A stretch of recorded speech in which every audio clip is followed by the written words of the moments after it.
നമസ്കാരം. ഇന്നത്തെ വീഡിയോയിൽ ഞാൻ പ്രതിപാദിക്കുന്നത് നമ്മൾ കഴിഞ്ഞ തവണ ചെയ്ത വീഡിയോയുടെ കണ്ടിന്യൂവേഷനാണ്. നമ്മൾ ചെയ്തുകൊണ്ടിരുന്നത് ഭാവയാമി രഘുരാമം എന്ന കൃതി പാടി അതിൻ്റെ അർത്ഥതലം വിവരിക്കുകയാണ് ചെയ്തുകൊണ്ടിരുന്നത്. ഇന്ന് പാടി അർത്ഥം വിവരിക്കുന്ന ഭാഗം കിഷ്കിന്ധാകാണ്ഡത്തിലെയാണ്. മുഖാരി രാഗത്തിലാണ് ഈ ഭാഗം ചിട്ടപ്പെടുത്തിയിട്ടുള്ളത്. അപ്പോൾ നമുക്ക് ആ ഭാഗം ഒന്ന് പാടി നോക്കാം. കനക മൃഗരൂപധര ഖലമാരീച ഹരമിഹ കനക മൃഗരൂപധര ഖലമാരീച ഹരമിഹ സുജന വിമത ദശാസ്യ ഹൃതജനകജാന്വേഷണം സുജന വിമത ദശാസ്യ ഹൃതജനകജാന്വേഷണം അനഘപംബാതീരസംഗദാഞ്ജനേയനാഭോമണി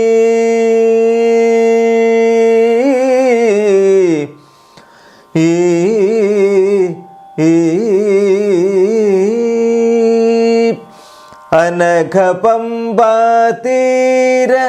സംഗദാഞ്ജനേയനാഭോമണി തനുജസഖ്യകരം വാലി തനുദളനമീശം തനുജസഖ്യകരം വാലി തനുദളനമീശം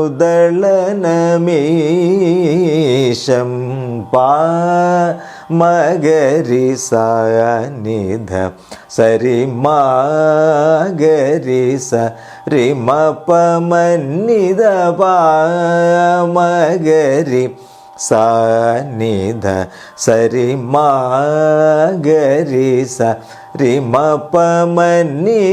സത്സനിധ പാമഗരി സനിധ സരിമപദ സമപദ സഗരി സദരി സദ സദാ ഗരി നിധ മഗരി സദ ഭാവയാമി രഘുരാമം ഭവ്യ സുഗുണാരാമം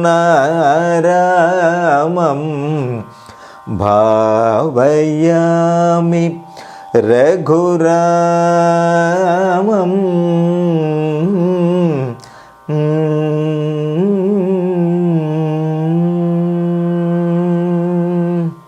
ഇനി ഈ ഭാഗത്തിൻ്റെ അർത്ഥതലം നമുക്കൊന്ന് പരിശോധിക്കാം.